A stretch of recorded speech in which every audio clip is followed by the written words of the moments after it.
Hello, everyone. Welcome to another episode of Fan Fuel Motorsports Podcast, a podcast where fans fuel talk about motorsport. This is episode number 48.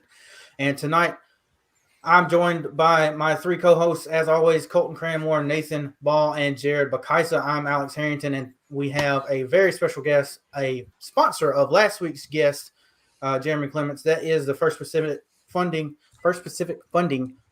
Racing of Steve Carnes. Welcome in, Steve. How you doing tonight? Good. Thank you guys for having me. I appreciate it. Looking forward to it. Yeah, so we're going to have a lot of questions for Steve, and you guys know the drill. If you are on Facebook, go ahead and leave us some comments, and we'll get to them in and out of the show. Other than that, let's go ahead and get into it. So, Steve, you are sponsoring Jeremy Clements and the number 51. We can see that on your hoodie tonight. You guys are a leasing company based out of the Pacific Northwest. So, what do you guys do? So we've got 14 locations, 14 banks across the U.S., and our primary focus is commercial lending for businesses. So we work with your mom and pop smaller dealerships around the country that don't have that side of their business financing. So we step in and kind of take care of, getting their customers approved, working out payment plans. So we work in all 50 states. Okay. And it's been a really good success in the NASCAR world because we work daily with your independent contractors who need equipment, need to be financed, and they're also NASCAR fans. So it's been a really good fit for us getting into the sport. We've had a lot of good feedback, a lot of good return, from that. So we've had a lot of fun. Yeah. So I did want to ask, how did the relationship with Jeremy come about, since that is the car that you sponsor? Yeah. So it came about in late 2019. I just wanted to kind of do some, I wanted to do something nice for some people. So I think I had posted if there's, 5 or so people that are really having a bad time right now, I'd like to put a smile on your face and give a set of, race tickets for 2020. And it took off. Like, a lot of people, were interested and took care of a lot of people with tickets and passes and Jeremy had stepped in. He had sent a tweet himself saying, I'd like to cover the hot passes for whatever people we decide upon. So I was like, oh, wow, that's nice. So we kind of just, at first just a little messaging back and forth. And then it just got to be more fluent conversation and more frequent. So, we just established a friendship over messaging. And then it became a case of, I want to take this to the next level as far as, maybe let's talk numbers as far as sponsoring some races for you. So 2020, when COVID was in full gear, and there weren't fans allowed, we worked out a deal to do both Kentucky races, which were back to back. And so we did that, and it was amazing because the best thing about that was the first race, they did an invert on the 16 that finished. So he finished in 12th, which put him in 4th for the second night. And 3 or 4 laps in, he's leading the race. And I'm like, well, this is too good to be true. Our company colors leading the race, with a budget 1/4 of everybody around us. Yeah. So, that really that took off, and the airtime was just amazing. We went into it just kind of expecting, let's just feel it out, see if we have a good time. And the next thing we know, we're leading the race and getting exposure. And just being a race fan for 40 plus years, I was like, okay, I wish my dad was still around to just see kind of what's going on. But it was just the start of something special. And, from there we did just the 2 races then, and then we took it up a notch to 9 races last year and 11 to 13 this year. I don't have it in front of me, but yeah, we're fully vested in Jeremy. I mean, they don't come any better than him. He takes really good care of his equipment. And I mean, to make the playoffs last year was just like, this can't be. I mean, it's just everything is just going really good. So, yeah, we look to have just as good a success this year as last year. There's been a lot of upgrades on the team as far as just equipment. I mean, just all around, engines, everything. So last year was just like a foot in the door. This year we're hopefully things will even progress even more than last year. Yeah. So if you guys who are watching and listening watched last week, we did talk a good bit with Jeremy Clements about all of the new upgrades and everything that he's got coming in. A couple of new chassis this year. We're all looking forward to it. We're all rooting for him. And to have you on the car is actually something that I did want to get on into. You're not just a sponsor. You didn't come here with money bags saying fast cars are cool. Yeah. So before we get into some of the nuanced stuff that we're going to get into today, how connected are you with racing itself? Well, I'm 52, and when I was 7, I went to my first race in Daytona. My dad drove the RV right up to the front of the place, where there was hardly any networks. The popularity wasn't then what it is now. You can't drive an RV right up to the front gate of a major speedway now like you can or could back then. So, I mean, it was just, for me, the first time I saw a race, and just the smell and the speeds and everything was just like, okay, well, I want to do more of this, Dad. So we just continued to go to races in the Southeast, and he bought an RV. And so we were just going, probably 10 to 15 races a year back then. And I mean, the majority of the races back then were in the Southeast anyway. So, I mean, we hit 2/3 of all the races, and we would just get back in time for school the next morning. He somehow slept with one eye open driving down the road and got us home safe. So it was really funny because back then there wasn't the support that there is now.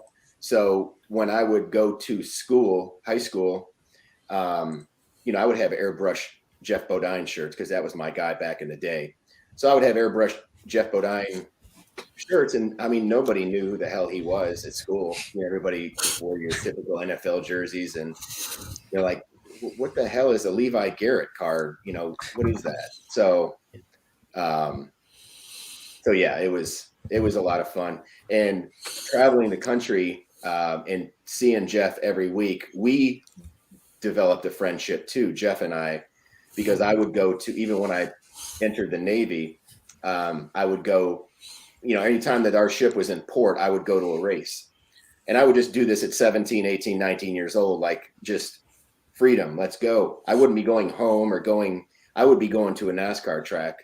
So, so I got to meet a lot of, cool people along the way. Jeff's parents took me in like as one of their own. And so it was just a lot of fun traveling to all these tracks. I got the scanner like in the early 80s when they first came out, and nobody had them.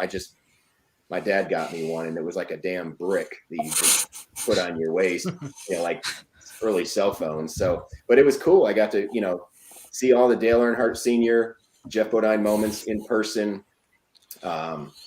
It was just a lot of fun. And I used to sneak into the garage area as a kid, and usually get kicked out, but I would always make sure I at least tried and come away with some cool gadgets and, bumpers and sheet metal back then.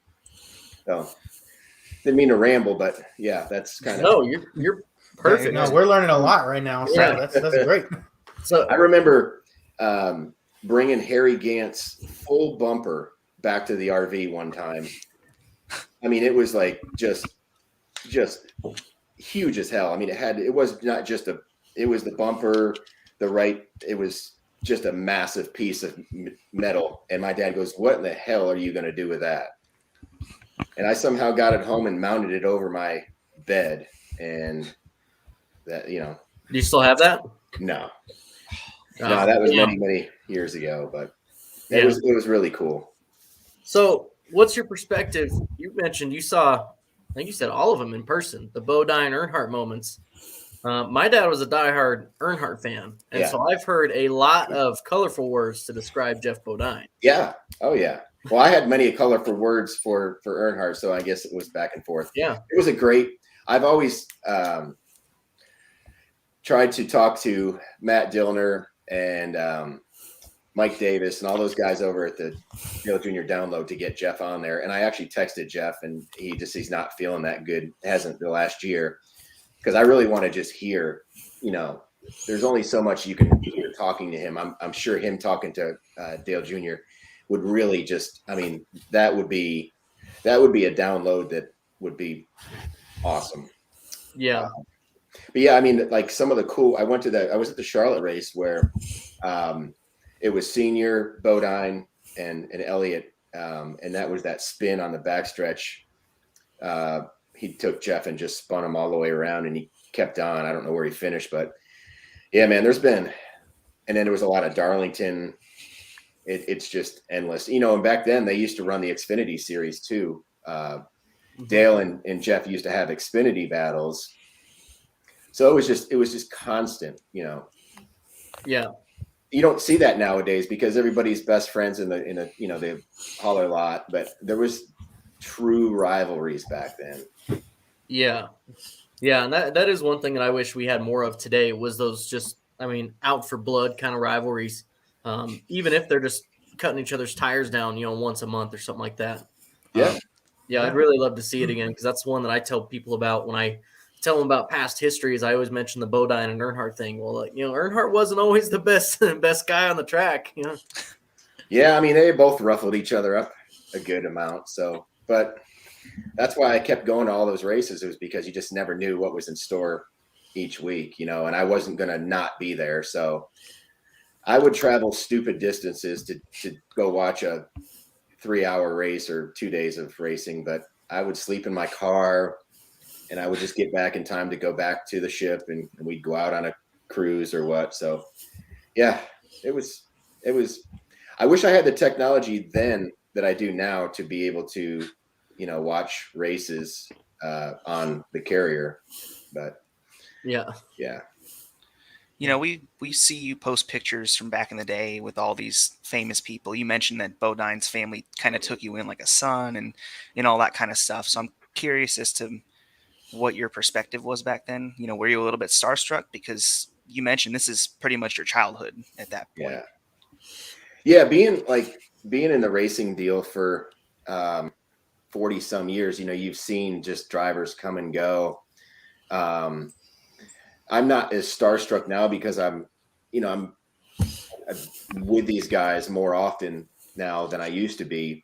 But back then as a kid, like a 10-year-old, 12-year-old kid, those drivers, Dale, Daryl, Neil, Davey, all these guys back in the day, I was certainly as a young child starstruck then. It was really cool. I remember one time getting into the garage area in shorts, and you couldn't wear shorts back then.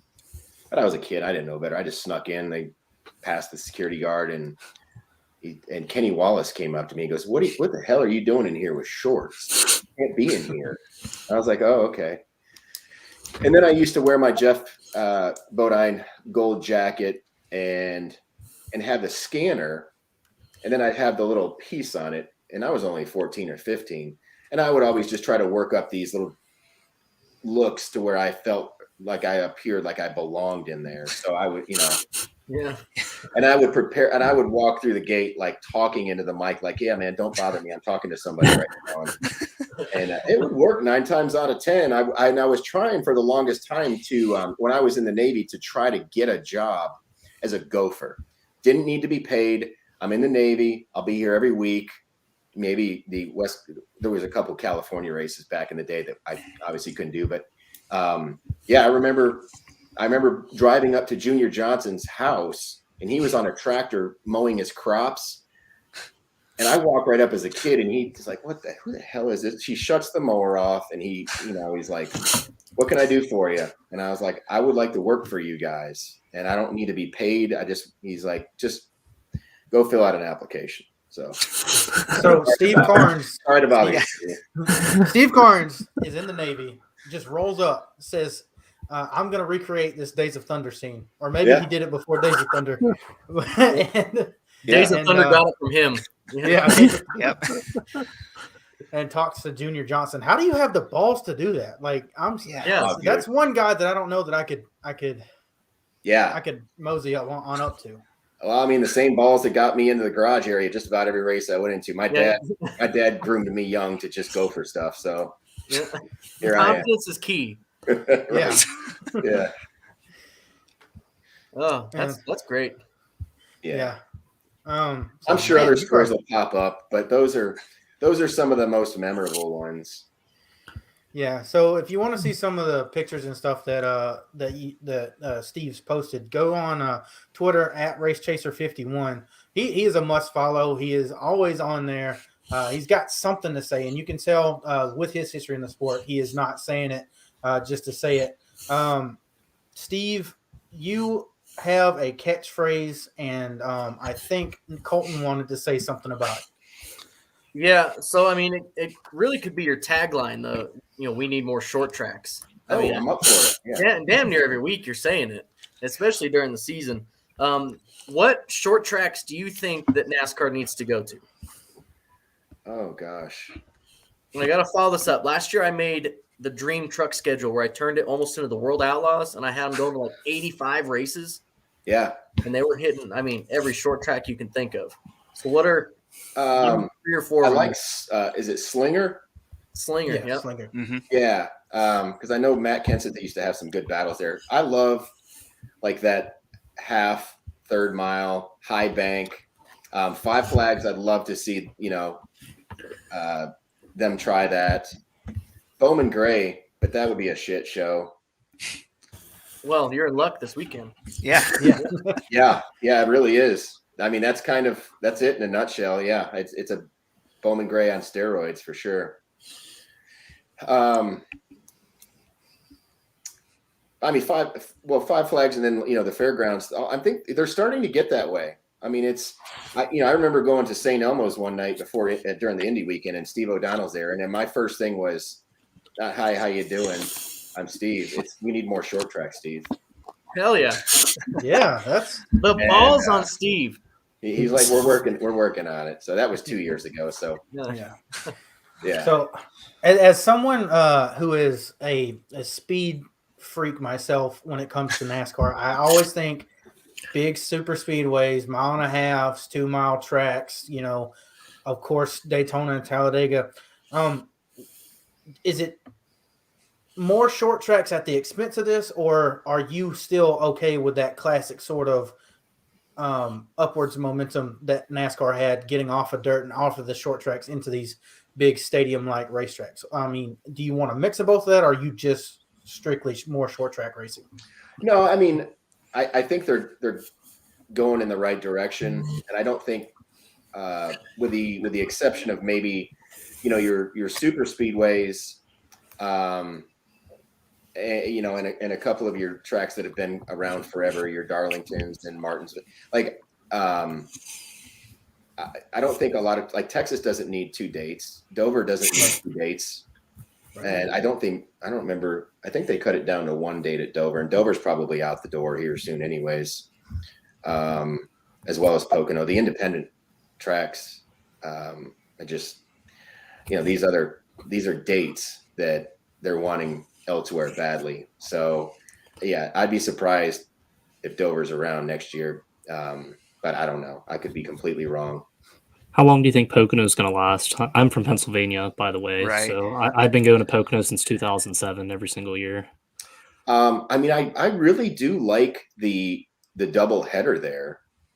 Yeah, I really enjoyed it. I honestly thought yeah. that there were so many people at the truck race, at least, and I've never, that was actually the first truck race I've been able to go to, and there were so many people in the stands for that, and then just walking around, because that was whenever everything was full capacity, so everyone was there. I just thought that was a pretty awesome experience. I mean, you got the ARC on Friday, you got Truck Cup, then Xfinity Cup the next day. And Yep. it was like right in the prime time, end of July, because Pocono always had like first week in June, then like the June, first week yeah. in August. So if they had that like right in the middle, then you had all the families were able to like plan their vacations around that rather than have to choose, do I want to go to the June date or do I want to go to the August date? Yeah, right. Yeah, and Kentucky was my home track, and it tears me up every time I drive by it. But I mean, it is what it is. I still don't. I mean, I get that there's been a lot of bad races there, and a lot of mile and half tracks. But I mean, my gosh, who's going to forget the Kurt and Kyle last 2 laps there 2 years Right. ago, Mm-hmm. and Cole Custer won. I think it was damn near like 3 wide. At the last race in 20. So it's a sore subject. And I asked O'Donnell when I saw him last year, I said, is there a chance that, Kentucky will come back? And he said, I don't think so. So, and it's now an Amazon parking lot and Ford F-150 parking lot. So, Yeah. It just sucks. Yeah, for me, those racetracks, I feel like I can agree with you to a point with the more short track racing, Right. but it's these dates that we're taking away from these unique tracks, Like Dover. like Dover. If that's a unique track that's been on Right. the schedule for quite some time, and you're talking about Pocono potentially disappearing, I think we all see the writing on the wall. But for me as a NASCAR fan, I'd rather see them go to 34 different tracks and only hit Daytona and Talladega twice. Yeah. Yeah. But and get the dirt off of Bristol. Yeah, that's for sure. You don't want to get me started on that. Oh yeah.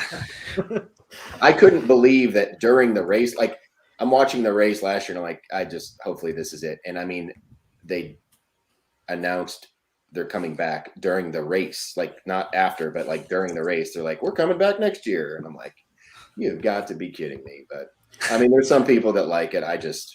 There's plenty of tracks out there for dirt. Don't screw up, Bristol. Thank you. There's Absolutely. plenty of dirt That's what tracks I that think, can make yeah. it work. Right. Yeah, absolutely. So back into some of the other stuff. I mean, speaking of, we already mentioned it a little bit. Does the LA Coliseum, is it going to feed more of your short track banner, or are you skeptical about this weekend? I'm not skeptical. I was really against it at first, really more for the sake of the crews and the teams and the expense. But I understand that the reasoning for this is just, the week before the Super Bowl, it's an off week. So there will be eyeballs. I mean, it's going to be one of those where you're going to not miss it. I mean, it's going to be a one-of-a-kind deal. So I think there'll be pretty good ratings for it. Yeah. I think that's where we're all looking for it. As it's big as a sport, we don't know how good the actual racing is going to be. Yeah. I mean, I didn't really understand the safer barriers because, I mean, you're going 40 miles an hour in the turns. And I mean, what are you going to get up to? 60? Maybe. Yeah. Right. So that expense I didn't get. I mean, but I guess they're eyeing on the side of safety. I didn't understand that, but yeah, it's also probably for me a little bit of optics on that. After the Kyle Busch crash, after the Denny Hamlin crash, where they both hit, without safer barriers, I think they're just, you know what, screw it, let's just not even have a chance. It's we don't want to have any of our guys hurt. You're right. Yeah. Do you think another reason when they're at the Coliseum, do you think they're going to have a bunch of celebrities there that they're going to show on TV just to make it look like 100%? I'm pretty sure they're going to bring in. I mean, they've already got pre-concert, halftime concert, post-race concert. I mean, they got all kinds of stuff entertainer-wise. So I'm sure they're going to be bringing a lot of people in for, just the visibility of it. Absolutely. And they already did that with Auto Club races anyway. Oh, yeah. We'd see, Adam Sandler or Tom Cruise on pit road and stuff like that. So Yeah, I mean, you'll see plenty of that this weekend. I think they're going to gear up big time for that. So I didn't even think about it back in the day about it being the weekend between the Super Bowl. So, I mean, it's a smart move on their part. Yeah, I'm kind of curious if you see this growing into more similar events. It doesn't have to be a points race, maybe exhibition races and other stadium venues similar to this. Like, do you think if it's success, then they're going to do this more often, or do you think it's just going to stay exhibition races? I'd be surprised if they don't continue to do this. I mean, if this works out and they get the track up and the grass. I mean, I don't know about the grass. I know it's still there, but I mean, it would kind of be pretty cool taking this around, the country to different venues that don't have that, maybe West Coast venues. So yeah, I would think it would be pretty cool. Yeah, I would think you'd want to just always change it up to different geographic areas. It makes total sense. Yeah, so since we're on like the topic of short tracks, so do you go to any of the local short tracks on the weekends whenever you're with Jeremy? No. I grew up on a short track in Florida, and I don't go to many short tracks now. Any your little local venues. I've got 4 kids and they gobble up most of my time, and I'm walking on thin ice most of the time, trying to get an extra race or 2 out of the wife. So, I've got to really just watch the amount of races I go to, because there's been times where it's like, okay, we're really pushing the limits here. Yeah. Mind your P's and Q's. Yeah. So you mentioned you had one when you were a kid in Florida. Did you go to it quite a bit? What were some of the cars you could see? So I'm sorry, what was that? No, I'm sorry. Go ahead. Well, I was going to say, aside from going to the races, the NASCAR races, my dad would have me at the local short track. He wouldn't have me there. I'd be wanting to go there, but we would be there every Saturday night. And that's where Stephen Nasse grew. He got raced a lot there, and it was in St. Petersburg, Florida. Mm-hmm. It was called Sunshine Speedway. Now it's called Showtime Speedway, but that was where I was there every Saturday night in the pits. And I remember my dad was saying, "Hey, do you want to drive one of these?" So he brought a bunch of cash with him one night, and we were looking at driving some beater around. I was like 15 or 16, and I was just intimidated. I was like, I don't want this. I don't want to do this. So I didn't do it. Now I kick myself, because that was probably the closest to a racing career that I ever had. Yeah, that kind of tied into the next question I had, is to whether or not you've actually tried racing anything. It doesn't have to be cars. It could be karts. It could be any sort of local racing vehicles. Have you ever kind of gone back on that? Well, I've done a couple of racing schools. I did Kentucky during the Rusty Wallace racing school, where there was no person sitting next to you. You would just have a spotter. He'd be tell you, take it up to 3,000 and the next lap 4,000, 5,000 RPM. So you just get up, and I got the same speed there and at Vegas. It was about 160, and it was just so cool having the car. And it was just, being a fan, it all made sense, because the car is geared towards turning left. So you're basically at 2 o'clock to go straight.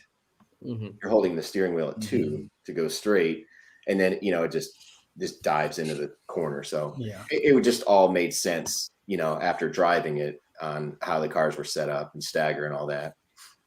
It's pretty interesting. Yeah. So did you, when you were on, had a contest? He gave $1,000 back then to whoever had the best speed. So did you win? Yeah. Oh, yeah. Hell yeah. In Vegas, they had a guy sitting next to me, and I pissed him off so bad. I go, because they do the up, level off, or down, and 75% of the time he was like, "Take this thing down," because I was going into the turns without barely letting off, because I was like, Yeah, so. I know it'll stick. Yeah. Yeah. So. Yep. Well, that was my next question. I was going to ask if you were out when you came back, if you were like, man, I wish I could have gone faster out there, but it sounds like you were going too fast. So yeah, I was borderline getting kicked out. So, but he got over it. So yeah. So I do kind of want to move in to the next gen a little bit. I know it doesn't really affect you as an Xfinity sponsor. But most of the fans like us who are, big time fans say that the Xfinity has the best racing. But with the new cars and cups, it seems like they're trying to hybridize the Xfinity series with maybe the Supercar series from Australia by having the single lug and stuff, but also the composite body that you see in the Xfinity series. Does that give you hope for the top tier of the sport? I mean, this is just my opinion, but I think that ever since Jim France took over, I think they're kind of leaning more towards the IMSA, way with the numbers forward, the sound, the one lug. I mean, this stuff wasn't even mentioned until he got into the sport. So, I mean, I'm excited. I'm hoping for the best. I'm kind of going in there with just open attitude, open mind. And from what I'm seeing during testing, it all looks fine. They look a lot slower, but I'm just keeping an open mind. I'm just excited that it's February and we're weeks away from getting this baby rolling. Yeah. So. Yeah, to kind of move on with that. So, as a sponsor with the number move in Cup, what implications are there for not having the Xfinity numbers moved? And would you want that move to happen? I'm good where they're at. I mean, yeah, that's where our return on investment's not going to be any different whether we've got another 2 foot of lettering or not. I mean, the only other thing that I would like to see is that where the numbers are in the Xfinity series right now, you can't put any sponsor labels in front of the number. So, we're full with sponsors, and I could even put more on the car, but there's just not enough. And it's a good problem to have, but sometimes there's just not enough room because the sponsor is going to require an adequate sized logo on their car. And if it's just, you're trying to squeeze all these companies in one area, it's just not, they're not going to be happy. So, yeah. It kind of actually, follow up with that too. Like, what was the reasoning that they took contingency sponsors away from NASCAR? Because you see on a bunch of even the JTG cars, you'll see on the deck lid, there's a bunch of those mini sponsors on there. Like, why don't you just put them where the contingencies are? Or even since the Cup Series have those 4 premier sponsors like Geico, Coca-Cola, why don't you put those there just to kind of even it out some? Yeah. I don't know if it was just an across the board thing. I don't know what the truck situation is. Did they take contingencies off of them? Yeah, they don't really have contingencies either. Yeah, so I think maybe it was just an across the board thing with NASCAR that we're just not going to have that. But I mean, with the the Cup Series has the numbers forward, so you can just put all kinds of stuff behind. With Xfinity, it would be nice to, at least if you're not going to have contingencies, at least allow that open area to be utilized by a company, logo for sponsorship. So I don't know those things, but fortunately we're in a good spot where we're fully loaded this year with sponsors. I've kind of taken that task on just because I just enjoy it so much to really just help load that car up with sponsors for Jeremy. So when you're at the track with Jeremy, you say you're loading the sponsors up. Are you also taking some of these other companies' representatives to the racetrack, or are you a liaison to NASCAR to them as well? No, I work with Jeremy almost daily on sponsor relationships, and because I kind of wear 2 hats. One, with First Pacific running that company, and then also taking on it's not even a challenge, it's a passion of just bringing sponsors to this team. So at the racetrack, it's more of just the companies that are there that are representing our car, or the sponsors for the car that weekend. Try to just do what I can to just kind of help answer questions, or just help in any way I can. Some of the companies that are on board Jeremy's car, I'm not, there's a couple races where there's sponsors that I'm not too familiar with, but the majority of us on Jeremy's car, we're all like family. There's 5 major sponsors that cover the entire season, and we're on text, chats and all of us together. We've been doing. I mean, I've only been doing this for a couple of years, but a lot of the other guys have been doing it for several years, and I feel like it just there just needs to be a little bit of organization as far as all of this, and that's what I've tried to bring to the table, which is kind of taking that off of Jeremy's plate, and also enjoying it. It's not a burden on me at all. I really truly enjoy it. So with that, I do have to ask because you've been talking with my dad about coming on the show. Do you actually work with him on some of the stuff for your First Pacific funding logos and stuff for the pit boards and stuff? And if so, how much of a pain in the ass is he to work with? No, he's great. We go back and forth with different looks, and that's another thing. I like that side of it. I like the organizational side of the pit banners, the pit carts, just different looks, paint schemes. On and on, uniforms, just race day shirts, the whole 9 yards. I really enjoy, kind of just putting that all together. Even going as far this year, like a lot of merchandise, like polos, hoodies, sweatshirts, jackets, everything, just making sure that, being year 3, I wanted it to just kind of be a little bit more, just a little bit more preparation in this year than just past, because last year was it was our first big year, and that was a complete success. So I'm like, okay, well, let's just take the next step and really prepare for things that we didn't prepare for in the past. So we're excited, with everything going on with JCR and all the upgrades over there with cars and equipment and engines and what. I think we've got everything, all of our I's dotted and T's crossed right now, being only a couple weeks out. Yeah, so I wanted to ask you, since you're so involved with the Xfinity Series, we've seen a lot of the big teams kind of scale back or leave entirely in the last couple of years. I think Ganassi was one of them. Penske's just recently. Roush left a few years ago. RCR scaled back for a little bit. I was kind of curious to know, how do you think the health of the series is, and do you think it's more beneficial for smaller teams like yours? Do you think that maybe it's going to give you a little bit of a helping hand in terms of, hey, there's less all-star cars we have to go beat, or do you think it's going to be more or less the same competition-wise? I think Xfinity's the sky's the limit. So they've expanded the field from 36 to 38, which is good. Mm-hmm. And I just feel that with less cup feeder teams, it's all the better. I mean, you were just starting to see that the last few years with Jeremy and Brandon Brown and Ryan Sieg and a few other teams that are starting to have more and more success.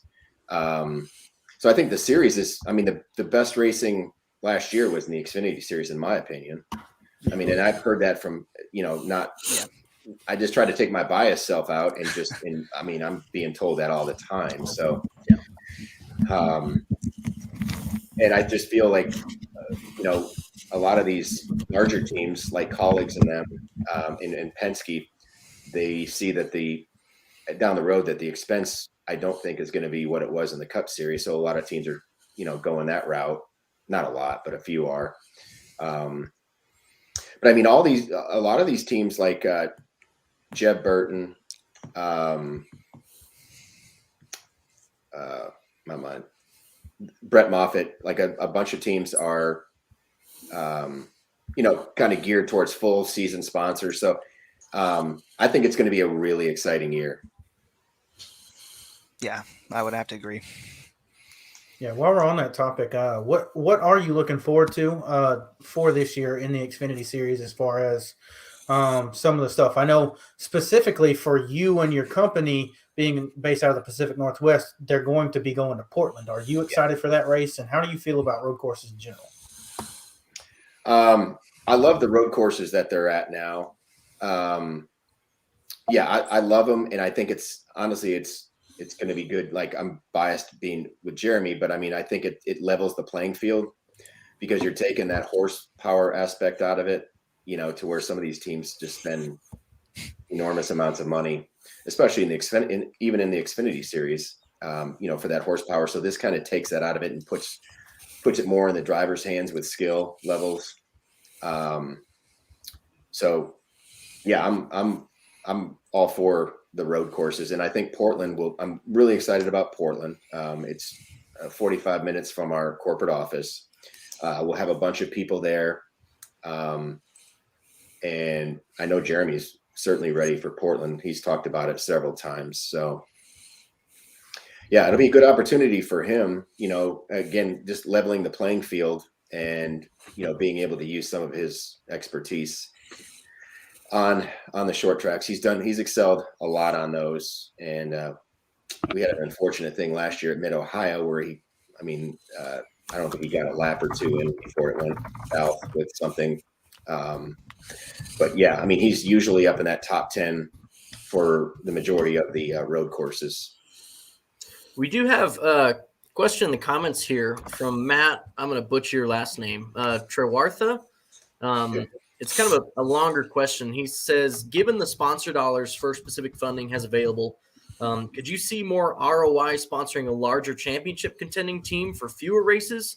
Or are you committed to supporting a smaller team like Jeremy and having that sort of more real relationship? Well, that's a great question. Yeah, the return on the investment. I think when you see a logo on a car for 11 races a year versus maybe 3 or 4 with a major sponsor, I think you're getting just as much, especially on a car that's in the playoffs. Mm-hmm. That's why we're hook, line, and sinker with Jeremy, because he was beaten most of the year. He was beaten 75, not 70. He was beaten, probably 25% of your big dollar teams.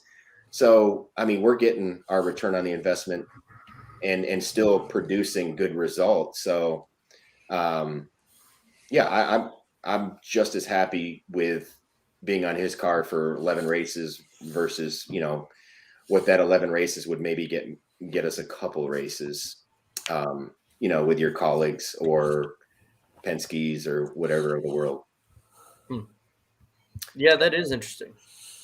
Yeah. If we're talking about us being a 25th place car to 30th every week, yeah, that might be a different story. But we were one of the top 10 last year.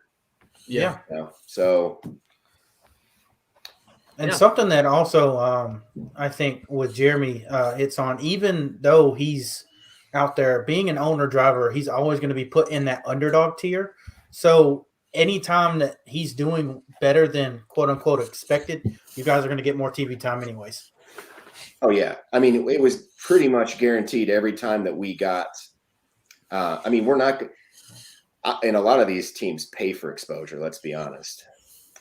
These in cars and all of these reports from crew chief or team owner interviews during, all that stuff is paid for. It's not a coincidence. So, yeah. So, we're happy with what we've got going. It's a good partnership. Yeah. To kind of switch gears, to go from a business standpoint more to a fan standpoint, you've mentioned how many decades you've been going to races for, and are there any that you've gone to that kind of stick out in your memory from years past, or are they all kind of the same to you? No, I remember I was at the race where Bobby Allison tore down the whole front stretch at Talladega. Mm-hmm. I was there for that race. Obviously Dale Seniors, I was there. And so those were two right off the top of my head. I was there for when Bobby Allison got hurt, that's just some of them that I remember because it was, some form of a tragedy or close to tragedy. But then in, a lot of races with Jeff Bodine where he would win, he won his first race at Martinsville in '84. I was there for that. So yeah, there's just been a lot of races. I've probably forgot more than I remember, but it's just in my blood. I remember, Jeff, when he won Martinsville, I got into victory lane for that. And then I think the best one I ever was at was Jeff winning the Daytona 500 in '86.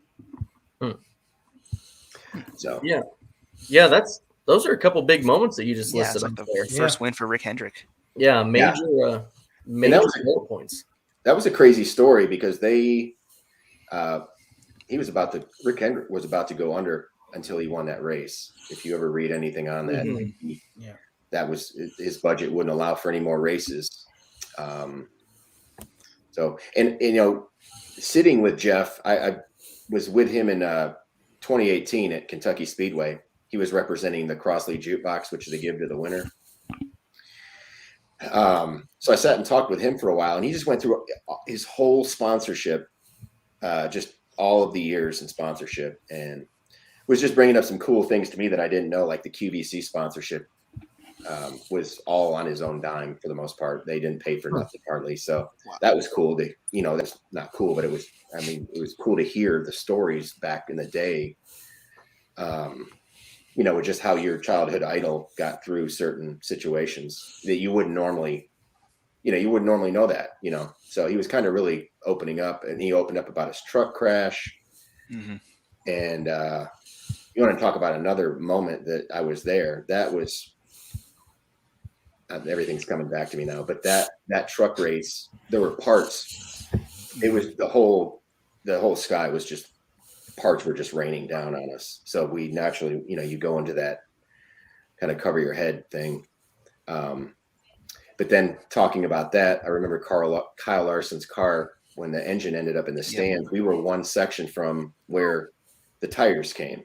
One section. We just looked over, there's a tire, there's an engine, and there's the tire with the actual interior part of it on there. So that was the scariest moment that I've been part of. Those two, the Bodine wreck and then Larson going into the fence. Those two. And I remember going to the track the next day, and they had it all put back together with new fencing. It was insane.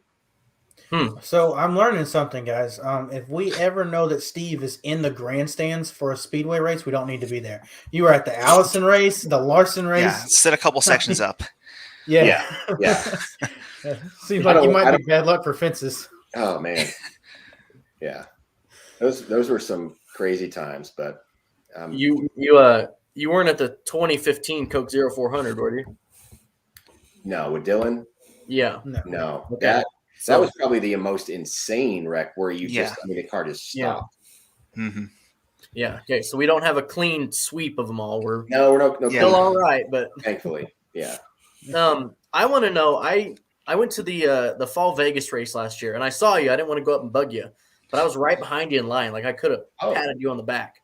Wow. So cool. I want to know if you know what races you're going to this year. Yes. So we're starting with the full speed week in Daytona. Then we've got the 3 West Coast races. We've got California, Vegas, and Phoenix. I'm going to Vegas. We do that every year. So I guess I'll see you there. I'm going to Atlanta. This year, 2 weeks later. Okay. So, and then I'm going to Martinsville for the night race. The majority of the races we're sponsoring, I'm going to. And then Indy, Nashville, Bristol, maybe another one in between. So about 7 or 8. Yeah. And then there might be more. It's kind of like a wing it type deal. Like, I got nothing going on this weekend. So yeah. Well, I'm trying to be at the second Atlanta race. So if you're there, I'll definitely I'll shoot you a message. Perfect. Thanks, Cole. Yeah, I think the plan is to get most of the 3 or 4 of us up there. So we'll be looking to see you. I think we pretty much hit everything, but there is something pretty big that I think we're all wanting to know, and that is you have always had this connection with Kurt Busch. Yeah. And Nathan just brought it up in our private chat. What has that been about? I think I saw you on TV in like 2016 during a practice session where you were hyping up Kurt Busch. Then, like, what is the relationship between you two? Well, it started as a fan, and I remember that interview because Dave Burns came up to me and he had asked me what I like about Kurt, and then I just started listing all of these accomplishments and like reasons, and it was like it took up the whole interview. I don't think he was expecting, he was just asking for a simple response, and I'm like, well, he started with this guy and went to that guy, and so it was a lot of fun. But to answer your question, I've just always liked his driving style, and we've seen each other for a decade now, and knows me, and I know him, and it's just been a lot of fun. I love his driving style, to where everywhere he goes, he just makes that team better every single place he goes. So that's kind of what, and then, I've developed friendships where every team he goes to with their crew.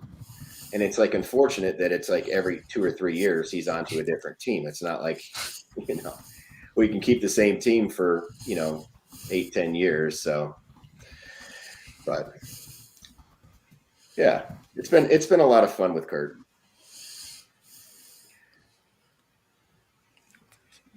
I think we're reading over notes here. Mm-hmm. Making sure we hit everything. The one thing I would like to say is that I've got this ride along going on for these 3 races, this West Coast swing, to where you can just go to my Twitter page, but you'll basically be able to take a selfie of you or your family or a significant other or baby, whatever, and we'll put it on the car, and it'll be a pretty significant size. And you get it on there for the whole 3 weeks. And then after the race is over, we'll take the wrap off the car, and Jeremy will sign each one of the pictures, and we'll have a picture of the car, and then a picture with, and then the actual part off the car, and it'll be a cool collectible, and it's $100, but it's for 3 races. I think that's pretty fair, for a playoff caliber driver. Yeah. Yeah, Nate and I both did that last year. I was on the Vegas car. Yep. And then I think he was. I was on the Phoenix car. Yeah. That's right. Yeah, it's a lot of fun. It just gives people an opportunity to just kind of, be part of the sport in some sense other than just watching on TV. You can be like, I'm on that back deck lid, or, wherever you are. So, yeah, we're just trying to, give opportunities that don't normally come, NASCAR fan way. So yeah.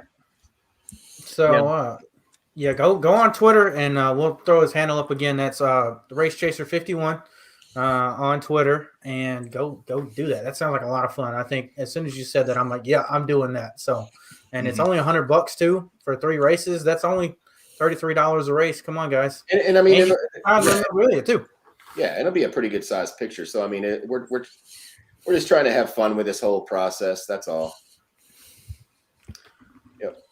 Yeah. So before we go, we got a couple things left. Do you have any questions for us? We always ask that of all of our guests, just in case y'all come up with anything unique. I guess, what was the reason for you guys even having the podcast? Is it you guys are all 4 friends, longtime friends, or? No, actually. So the podcast story, it comes along. Starts with you. In 2015 or 16, I was a freshman in college, and I was like, I got to get something done. And I've been trying for years and years to find somebody to co-host with me and stuff like that. And It's been off and on. And I finally messaged Nathan 2 or 3 weeks before Speed Weeks last year, and we started it. And from there, Nathan, he said, hey, there's this other guy, Colton. Colton came on here for a fan spotlight like we did. And then he became part of the show, and then we did the same with Jared. But basically, for Fan Fuel Motorsports, we all are passionate about racing in some capacity, whether it's just NASCAR or a wide world of motorsports, including the likes of open wheel, MotoGP, and the rest of the stuff. And we just want to get on here and bring the fan stories out.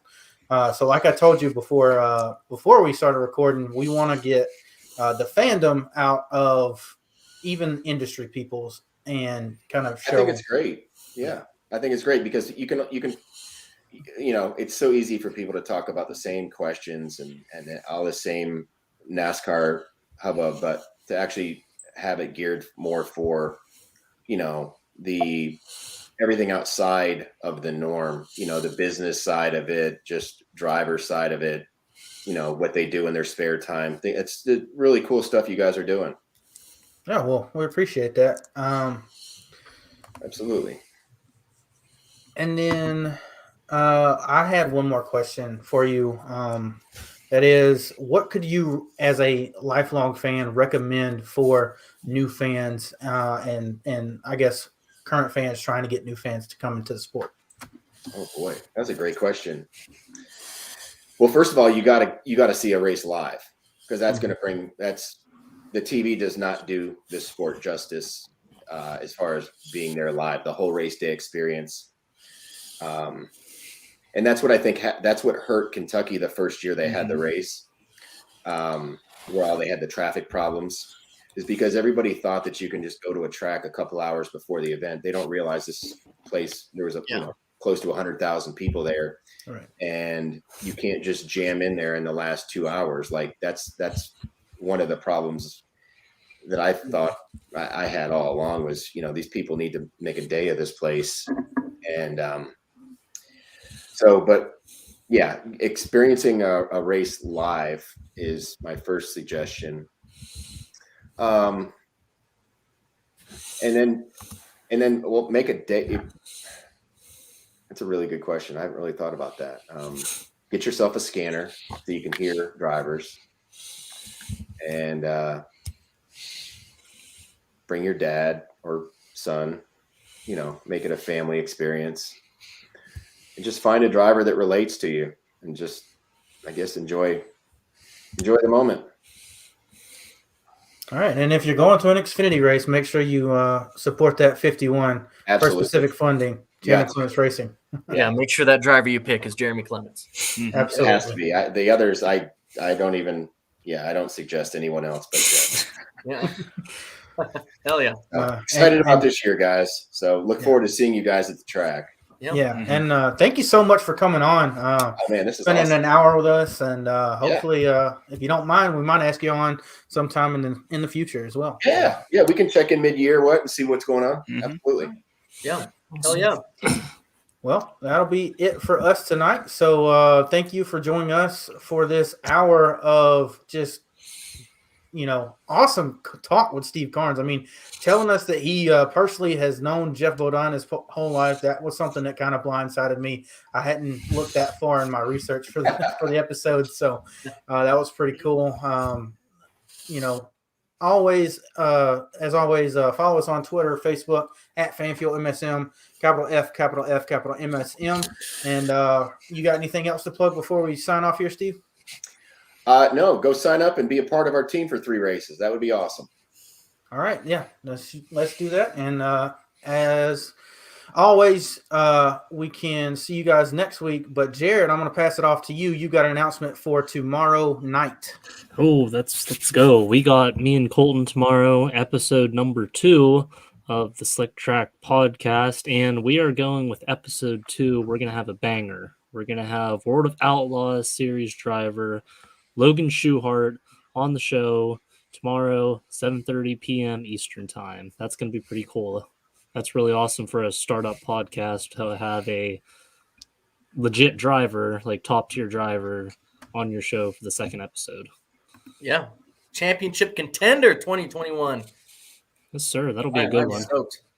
That'll be at the same time. It'll be 7:30 tomorrow night. The guys will be ready with Logan Schuchart and Dryden representative Bill as well. They'll be on the way to the Sonoma Raceway, which I'll be at on Friday to see them in action with Tony Stewart's All-Star Circuit as Champion Series. And that'll be something cool. I've never seen 410 sprints in person. Oh, you're I gonna am love it. happy. I am ready to rock and roll. It's going to So we'll change see your you guys. perspective.